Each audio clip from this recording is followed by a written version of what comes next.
फिर से एक बार स्वागत है मेरे चैनल पर। मैं हूं राज, आप देख रहे हैं हाईवे 33। तो दोस्तों, आज की जो कहानी है ये एक ट्रक ड्राइवर की है और इनका नाम है राजीव। झारखंड रांची के रहने वाले हैं। तो चलते हैं इनकी कहानी में। लेकिन दोस्तों, मेरे चैनल को सब्सक्राइब ज़रूर कर लीजिए। मेरा नाम दोस्तों राजीव है। मैं ट्रक ड्राइवर हूँ। मेरी उम्र अब 50 के आसपास हो चुका है और मैं 25 साल से ट्रक ड्राइवरी कर रहा हूँ, 25 साल की उम्र से। तो बात उन दिनों की है, मैं अपने मामा के ट्रक पर हेल्परी करके और मैं ट्रक चलाना सीखा था। इसके बाद हमने अपना कुछ खेत गिरवी रख करके और एक सेकंड हैंड ट्रक खरीदा था। ट्रक ने हमारा साथ दिया, काम अच्छा भला चलने लगा था। कुछ दिनों के बाद में हमने वो ट्रक की कमाई से जो अपना खेत था गिरवी रखा हुआ उसको भी छुड़ा लिया था। फिर हमने अपना टूटा फूटा घर को सही ढंग से उसको भी नया बनवा लिया। गांव बहुत छोटा था हमारा, लोग बाग बहुत मिलनसार थे। लेकिन कई लोगों को जो होता है ना, जलन सी होती है दूसरे की कमाई देख करके। ऐसा ही कुछ बात मेरे साथ में भी हुआ था। मेरा एक असिस्टेंट था, उसका नाम था केदार। हमारा जो ट्रक था घर के पास ही खड़ा था और हम कहीं जाने की तैयारी कर रहे थे। हमें माल लोड करके और हरियाणा के मानेसर में जाना था। ट्रांसपोर्ट वाले से हमारी बात हुई थी, तो सुबह सुबह की बात थी। हम 7 बजे केदार अपने घर से आ गया था। उसका भी घर हमारे घर से थोड़ा सा दूरी पर था और वो अब ट्रक को साफ़ सफाई कर रहा था। मैं भी तैयार हो रहा था कि चलो निकला जाए अब। तभी केदार मेरे पास में आया, बोला, उस्ताद जी उस्ताद जी। मैंने हाँ जी बोलो। उस्ताद जी ज़रा 1 मिनट ट्रक के पास में चलो। यानी क्या हुआ भाई? बोला कि आप चलो तो सही। मैं ट्रक के पास में पहुंचा। नहीं, क्या हुआ भाई केदार, क्या क्या बात है? केदार ट्रक के आगे एक हमारा जो लट्टू होता है गोल वाला, जो 2 डंडे होते हैं, एक लेफ्ट एक राइट, तो लेफ्ट वाले पर दिखाया। मैं देखा, नहीं क्या है ये? बोला आप देखो सही।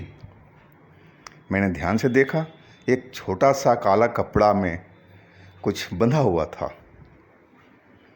यानी क्या है केदार इसमें? बोला उस्ताद जी, ये कोई हमारे ट्रक पर टोना टोटका किया है। मैं ये सब बातों को मानता नहीं था। यानी कि ऐसा कभी होता है क्या, टोना टोटका? इससे क्या होगा? बोला आपको नुकसान पहुंचाने के लिए। केदार बोला, यानी कि सब गलत बातें हैं केदार, ऐसा कभी नहीं होता है। खोल दो उसको, खोल के फेंक दो। वो डर गया, बोला नहीं उस्ताद जी, मैं तो हाथ नहीं लगाऊंगा। यानी क्या उसमें शेर निकल जाएगा या सांप निकल जाएगा? वो पीछे हट गया। मैं जाकर के उसको खोल दिया। पता नहीं क्या पोटली में बंधा हुआ था। खैर मैं तो उसको नहीं खोला। और एक हमारा घर के पीछे गड्ढा था, उसमें पूरे गांव का पानी वानी जाता था। मैं उस गड्ढे में जाकर के उसको, काले कपड़े को मैं जाकर फेंक आया। बात आई गई हो गई। हम भी इसको ज़्यादा टेंशन नहीं लिए। फिर हम लोग अपने काम पर निकल गए। एक तो वहाँ जहाँ से माल लोड करना था वहाँ भी टाइम ज़्यादा लग गया था। खैर हम लोग माल लोड करके और शाम के टाइम निकल लिए थे। हम करीब रात के 10 बजे के आसपास की बात थी। हाईवे पे थे हम। अब तो जो एरिया था पूरा एकदम अंधकार हो चुका था हर तरफ, और हमें भूख भी लग रही थी। हम देख रहे थे कोई ढाबा मिल जाए तो वहाँ हम रुके, सस्ता हो, सुंदर हो, टिकाऊ हो, इस तरह का हम ढूंढ रहे थे। ढाबा तो कई मिले लेकिन थोड़ा महंगे वाले थे। फिर एक ढाबा वो हमें नज़र आया। हम उस ढाबे पर जा कर के अपना गाड़ी रोके और केदार को बोला, चलो बेटा खाना खाते हैं। ट्रक को लॉक किया और हम चारपाई पे जा बैठे। फिर थोड़ी देर आराम करने के बाद में हम जा कर के हाथ पैर धोए। ढाबे वाला लड़का आया, हाँ जी क्या खाना लगाना है। हमने खाने को ऑर्डर दे दिया था। खाना अभी जस्ट आने ही वाला था और एक ट्रक और आके रुका। हमारे बगल में उसने खड़ा किया और वो ड्राइवर हमारे पास में के चारपाई पा करके बैठा। बातचीत शुरू हो गई। कहाँ के हो जी? मैं तो बोला जी झारखंड का। आप? वो बोला हरियाणा का। यानी कि आप कहाँ जा रहे हो? कह रहा अभी तो मैं हजारीबाग जा रहा हूँ। चलो जी। और फिर अचानक हमारी ट्रक की पार्किंग लाइट जलने लगी और जो हॉर्न था वो अपने आप बजने लगा ज़ोर ज़ोर से। मैं समझा कि पता नहीं क्या हो गया है हमारे ट्रक में, जबकि चाबी मेरे पास थी। बिना चाबी का तो ना लाइट जलेगी, ना कुछ होगा, ना हॉर्न बजेगा। तो कोई तार का शॉर्ट सर्किट तो नहीं हो गया, मैं यही सोचा और उठ के जाने लगा। अभी आधे रास्ते में पहुंचा था, अपने आप वो पार्किंग लाइट, हॉर्न सब कुछ बंद हो चुका था। फिर भी मैं ट्रक को खोल करके देखा। ऐसा कुछ हमें बदबू सदबू तो कुछ नहीं आया कि जैसे कोई तार वार जल रही हो, हमें महसूस नहीं हुआ। फिर हम ट्रक को लॉक करके और खाना खाने के लिए चल पड़े। तब तक खाना आ गया था। खाना हमने शुरू किया और जैसे ही हमने निवाला लिया और फिर वही पार्किंग लाइट जलनी बुझनी शुरू हो गई और हॉर्न बजने लगा। मैं परेशान हो गया, यानी क्या बात हो गया, और मैं खाना छोड़ करके जाने लगा। अभी 2 ही कदम मैंने आगे बढ़ाया था कि फिर वो सब बंद हो गया। खाना खाते खाते कम से कम 5 बार ऐसा हुआ था। जब भी मैं कदम आगे बढ़ाता ट्रक की ओर जाने के लिए और वो फिर बंद हो जाता, जैसे कोई देख रहा हो और हम जब निकलने की तैयारी कर रहे हैं तो बंद कर देता था। खाना हमने खा लिया। इसके बाद हमने जाके ट्रक को हम केदार पूरा जांच किए, लेकिन हमें ऐसा कोई चीज़, कोई तार, कोई सर्किट ऐसा कुछ नहीं मिला जो जला हो या आपस में कहीं शॉर्ट हो गया हो। ऐसा कुछ नज़र नहीं आया। इसके बाद हम फिर दोबारा उसी मंजी पर आ गए कि थोड़ी देर आराम किया जाएगा, और हमने फिर चाय का ऑर्डर दे दिया था। चाय पीते पीते ही फिर वही सिलसिला शुरू हो गया था। वो जो ड्राइवर हमारे बगल में मंजी पर लेटा हुआ था खाना खा कर के, बोला, भाई क्या हुआ तुम्हारे ट्रक में? किसी मैकेनिक को दिखाओ भाई, ये तो ख़तरनाक चीज़ है। कोई वायर शॉर्ट है, इससे आग भी लगने खतरा है। मैं बोला, हाँ भाई, लेकिन हम तो पूरा जांच कर लिए हैं, अब रात में मैकेनिक कहाँ मिलेगा? बोला, हाँ कोई बात नहीं, अब सुबह में चेक करा लेना। तभी ढाबा वाला आया और हंसते हुए बोला, अरे भाई उस्ताद, यानी कि जी, बोला इस अपना ट्रक को किसी तांत्रिक को दिखाओ भाई, हंसता हुआ। इसमें कोई भूत पकड़ लिया है। उसकी बात सुनकर के मैं भी हंस पड़ा और फिर थोड़ी देर के बाद में हम लोग निकल लिए वहाँ से। आगे हम चलते जा रहे थे, लेकिन जब से हम दोबारा उस ट्रक में बैठे थे मेरे सर में दर्द स्टार्ट हो गया था, हल्का हल्का, और आहिस्ता आहिस्ता सर का दर्द बढ़ता जा रहा था। अब ऐसा कंडीशन आ गया कि मेरा सर का दर्द बर्दाश्त नहीं हो पा रहा था। हमने एक सामने में ढाबा देखा और उस पर जाकर के ट्रक खड़ा कर दिया। केदार बोला, क्या हुआ उस्ताद? यानी कि भाई सर में दर्द हो रहा है और मैं दोबारा एक कप चाय पीऊँगा और एक गोली खाऊँगा। मेरे पास में गोली पड़ी हुई थी, सर दर्द की, बुखार की, सब हम रखते थे। बोला ठीक है उस्ताद।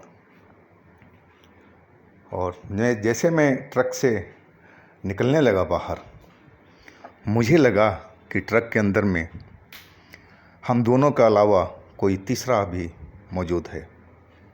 मुझे आभास हुआ, फीलिंग हो रही थी हमें, लेकिन मैं जब अच्छी तरह से देखा तो हमें कहीं कोई भी नज़र नहीं आया हम दोनों के अलावा। लेकिन हमें मालूम चल रहा था, ऐसे एहसास हो रहा था कि कोई न कोई तो उसमें है। मैं ट्रक को लॉक करके और हम ढाबे पे चले गए दोबारा। दूसरा ढाबा था। चाय का ऑर्डर दिया, पानी मंगवाया और दवाई खा करके चाय पीने लगा। चाय पीते पीते ही फिर वही सिलसिला शुरू हो गया। इंडिकेटर अपने आप जलने बुझने लगे, हॉर्न अपने आप बजने लगा।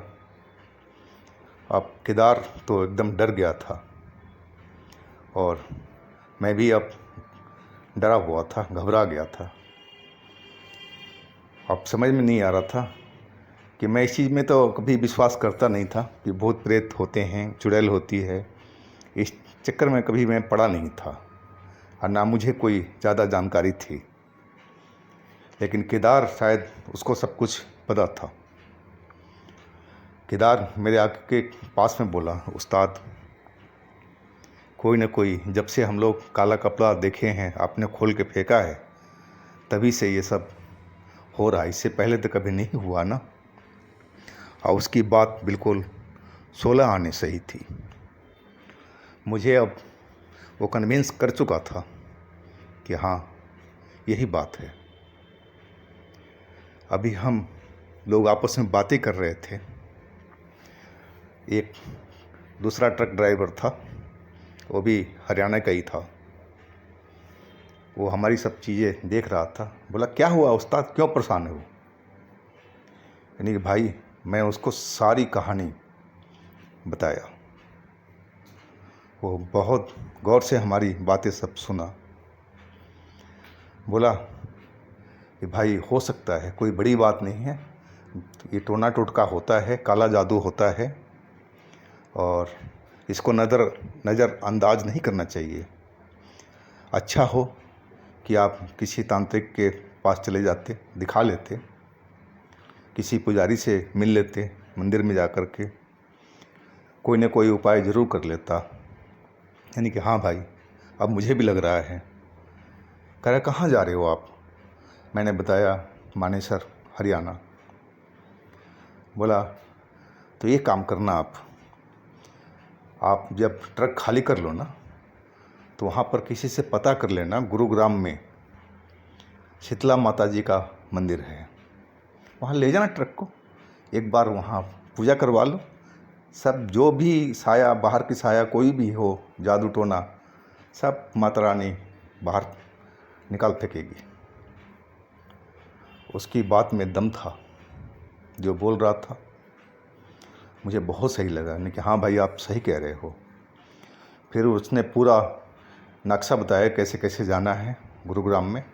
मैं उस चीज़ को माइंड में बिठा लिया था और फिर हम ट्रक की तरफ चल पड़े। ट्रक के अंदर जैसे ही हमने गेट खोला, और जो अंदर देखा तो धरती हिल गई थी हमारी जगह से। एक काली कलोटी चुड़ैल टाइप की, जैसे कहानियों में होता है, वो अंदर बैठी हुई थी और उसकी बड़ी बड़ी आँखें और लाल लाल से हुई वो मुझे देख रही थी। शायद वही थी जो अपनी तंत्र बल से या शक्ति से इंडिकेटर को जला रही थी और हॉर्न को भी बजा रही थी बिना चाबी के। मैं बहुत तेज चिल्लाया, इतनी तेज कि बस मैं लग रहा था कि मैं माइक पर चिल्लाया हूँ। ऐसे बहुत तेज़ आवाज़ गूंजी थी वहाँ पर। और वो ड्राइवर और वो ढाबे वाले और केदार तो दूसरी साइड में था, वो हमारी गेट खोलने के इंतज़ार कर रहा था। सारे इकट्ठा हो गए एकदम और मैं थर थर थर थर काँप रहा था। तभी केदार घूम करके हमारे पास में आ गया था। बोला, क्या हुआ उस्ताद, क्या हुआ? मैं कुछ बोल नहीं पा रहा। ढाबा मालिक भी आ गया था और वो ट्रक ड्राइवर भी था जो हरियाणा का था। मैंने उंगली दिखाई अंदर की तरफ। उन्होंने देखा, बोला वहाँ तो कोई नहीं है। मैं मुड़कर देखा, वाकई अब वो जो डायन चुड़ैल जो थी वो गायब थी अपनी जगह से। इसके बाद तो हमारी हिम्मत नहीं पड़ी कि हम रात में ट्रक को चलाए। हमने ट्रक को लॉक कर दिया। दोबारा जा कर के मैं उस ड्राइवर से बोला कि भाई हमने ऐसे ऐसे देखा है। वो भी गंभीर हो गया था और ढाबा वाले ने भी बोला कि ये काम करो आप। वो अपना मंदिर से एक गंगा जल जो बोतल रखा हुआ था छोटा सा, वो मेरे को दिया। बोला आप जा कर के हर जगह छिड़क दो, शायद इससे आपकी काम बन जाए। लेकिन मैं डर रहा था अब ट्रक के पास में जाने से। वो ढाबे वाले ने साथ दिया और हम जा कर के हर जगह पर गंगा जल छिड़क दिए। अब रह गया था अंदर का केबिन जो लॉक किया हुआ था हमने। और लॉक खोल करके आज जैसे ही गेट खोला तो फिर वही चुड़ैल हमें वहाँ पर दिखाई पड़ दी। मैंने ज़ोर से गेट को बंद किया और लॉक करके वापस ढाबा वाला जो पीछे खड़ा था, क्या हुआ क्या हुआ? मैं कुछ नहीं बोला, बस आकर के मंजी पर बैठ गया, ज़ोर ज़ोर से हाँफने लगा, डरा हुआ था बिल्कुल। फिर मैं उसको सारी बात बताई कि देखो अंदर में फिर वो बैठी हुई थी। अब मामला थोड़ा गंभीर हो गया था। ढाबे वाला बोला कि भाई आप ये काम करो, आप लोग आराम करो, अब दिन में ही निकलना तो निकलना, रात में मत जाओ आप। अब फिर हमने वही काम किया कि रात में हम वहीं पर आराम किए। रात में जब हम सो रहे थे तो बहुत बार इंडिकेटर जला था और हॉर्न बजा था, लेकिन हमने अब उस चीज़ पर ध्यान नहीं दिए। सुबह जब दिन निकल गया, चढ़ गया, तब वहाँ से हम चाय नाश्ता करके उस ढाबे से निकले थे हम। और हमारी कोशिश थी कि दिन दिन में ही हम चलाएं और रात को हम किसी ढाबे पर रुक जाएं और आराम करें। और वही हमने किया। दिन में हम गाड़ी चलाते थे जितना संभव होता था और रात में हम रुक जाते थे। ऐसे करते हुए हम पहुंच गए थे मानेसर। ट्रक खाली किए और वहाँ से हमने कोई लोडिंग नहीं लिया। जहाँ हमें मिलना था लोडिंग, उस आदमी को बोल दिया भाई हमें कुछ काम है, इसके बाद हम आएंगे। वो हमारी बात को समझ गया था और हम उस मंदिर पर जल्द से जल्द पहुंचना चाहते थे। हम मंदिर पर पहुँचे, पूछते हुए वहाँ पर करीब बहुत ज़्यादा भीड़ हो रहा था। अब वहाँ पर इतनी बड़ी ट्रक लगाने की रोड पर इजाज़त नहीं थी। हमने एक दुकानदार से बात किया कि भाई हमें पूजा करवाना है ट्रक का अपना। बोला हम करवा देंगे, आप टेंशन मत लो।